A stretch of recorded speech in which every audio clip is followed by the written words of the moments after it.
Hey, I'm Dr. Terence Espinosa. This is a Greek alphabet. We'll be using an Erasmian pronunciation, which is a reconstructed academic-y pronunciation that's used in Biblical and Theological Studies.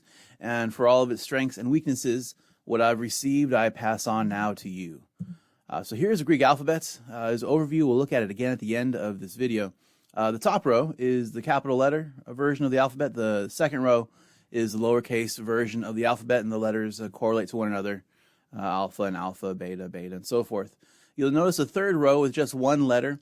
That's because Greek has a final form, which means one of the letters in Greek, when that letter is the very end letter of a word, it has a different form. That letter is sigma. It makes an S sound, and we'll get to that at its own slide later on, but that's why you have that hanging third row there on the screen. All right, alpha. Alpha says ah, as in father. Beta, beta. Gamma, gamma makes a g sound, as in the word good. Delta, delta makes a d, as in the word dog. One thing to note, the lowercase letter, the letter on the right, that's really curvy, and that's more distinct to an SBL font, which is what we're using for the screen today. And it can be strange looking at that, thinking it's lowercase d. If you imagine that very curvy hook on top is straightened out, then it looks more like an English lowercase d, and that might help you as you work through the alphabet. So delta, delta. Epsilon, epsilon makes an e sound, as in the word get. There are two e's in Greek. This is one of them, epsilon. Zeta. Zeta makes a Z sound, as in the word zebra, although some would suggest it makes more of a DZ sound, as in the word ads. Eta. Eta. Eta is the other E in the Greek alphabet. It makes an A sound, which sounds in English like a capital, like A, the very first letter of our alphabet. It's A. If it's helpful, think of it as the EI in the word eight. Eta. Eta. And this is another complication with this letter for English speakers.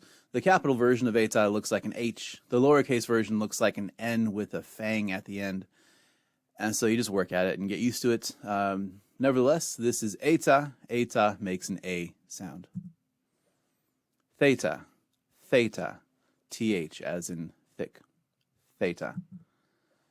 Iota. Iota. Iota. It's helpful to pronounce it that way because iota, the I in Greek, makes an E sound. At least that's how it was taught to me in the beginning. It actually makes two sounds. E, as in the word tree, or I, as in the word in. And because it can be pronounced two different ways based on where it falls in a word, intrigue is often the word used for the mnemonic for English speakers. Intrigue has two I's in it. Intrigue, I, E, making both sounds of the iota. So when you name the word iota, don't say iota. Say iota, iota, iota. And if you start by thinking it makes an E sound, that'll be helpful, and then you can figure out the I through learning vocabulary. Iota. Kappa. Kappa is next, makes a K sound, Kappa. Another trick of the SBL font, quirk maybe, the lowercase kappa is very flourishy, looks like a very fancy X, or maybe upside down and backwards, olive if you know Hebrew. And it's not really helpful for new learners. So again, if you imagine that those flourished lines on the screen, the lowercase lines on the right side, the right version of the kappa, the lowercase version, if those are straightened out, you can see more of a shrunken K, and that might help. And there's a handwriting video, and you can see how to handwrite it. It looks more like a lowercase k in that video. Nevertheless, this is kappa. Lambda. Lambda makes an L sound, as in the word lamb. However you pronounce your L's, you can pronounce it that way. I pronounce lambda or L as in la, sometimes la, depending on if I'm speaking Spanish around the same time as I say lambda. However you do your L's is fine, and that'll work. It's Koine Greek after all, and that means it's Greek as spoken by people who bring their own flavor of the language into the pronunciation. So lambda, la. Mu.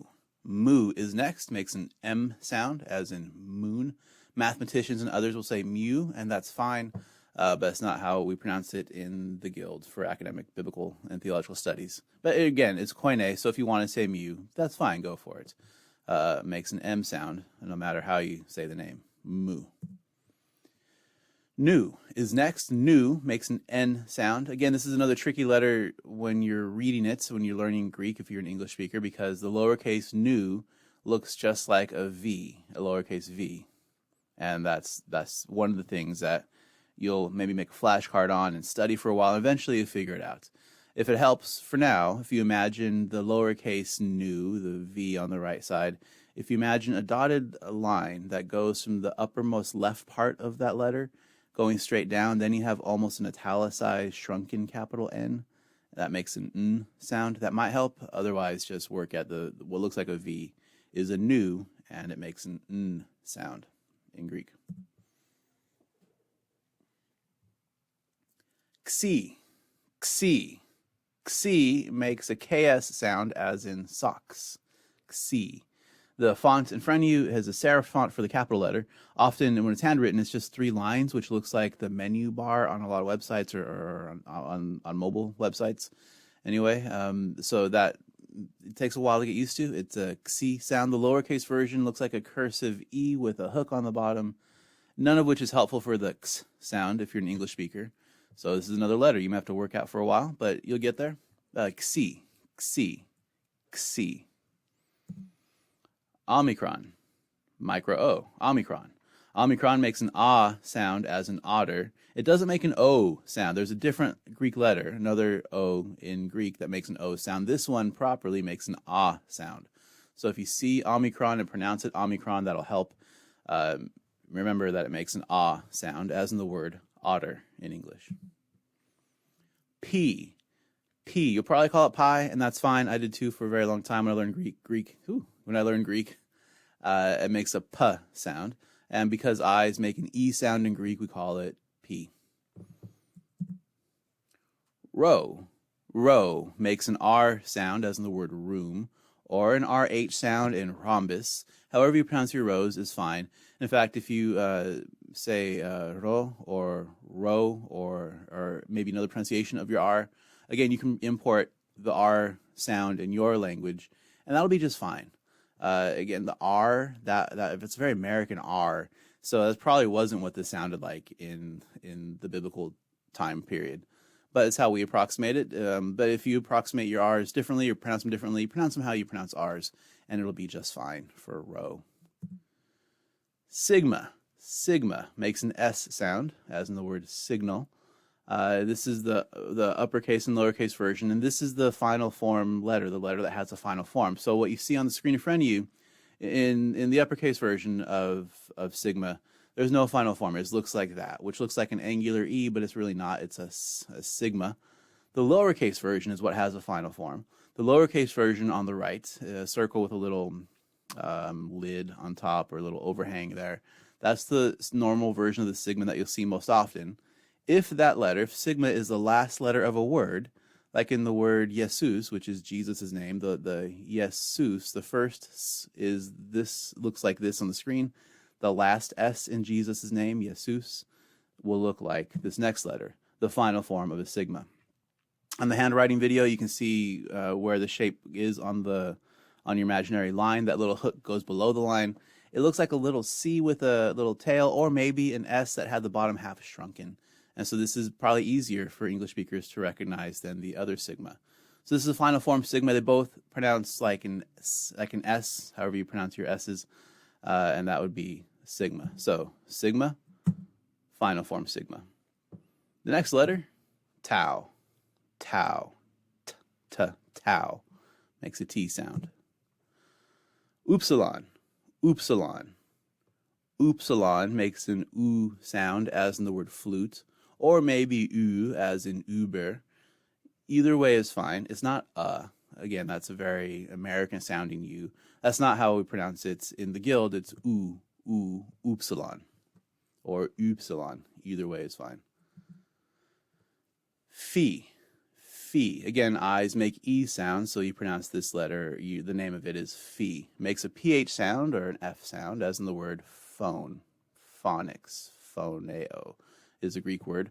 There, phi makes a f sound. He. Some people pronounce it ki with a harder K sound. That's fine.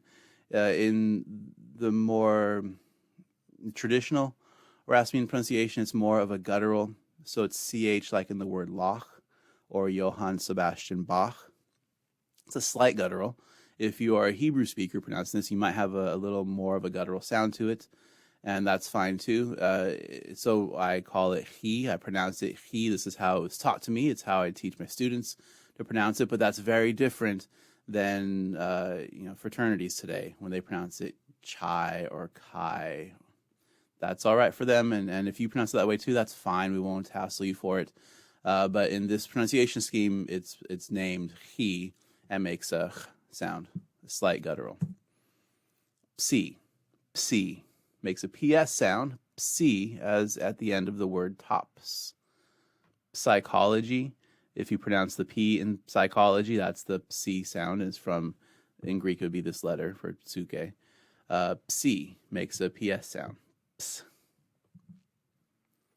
Omega, this is the other O. It's also the last letter of the Greek alphabet. Omega, mega O. Makes an O sound, as in the word vote. Omega. So one more time. Here is the alphabet in its entirety. Uppercase is the line above. Lowercase is the second line. That third line with a single letter, that's the final form sigma, which now we know and love and have maybe more clarity on what this is.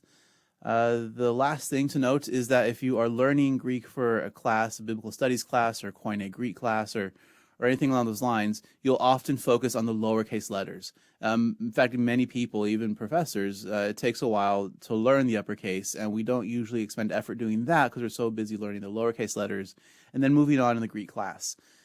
And so if you have time, it's helpful. A lot of the uppercase letters look a lot like English more than lowercase, and that's fine. But if you had to choose, choose the lowercase letters. You'll see those most often in the textbooks and in the exercises. So do both. If you are more of an artisan, if you play with alphabet letters or calligraphy or whatnot, I found personally the uppercase letters lend themselves to a little more symmetry and therefore more interesting things you can do with art with the alphabet. But in terms of just learning the alphabet, focus on the lowercase letters. All right, well, that's it. Talk to you later. Bye.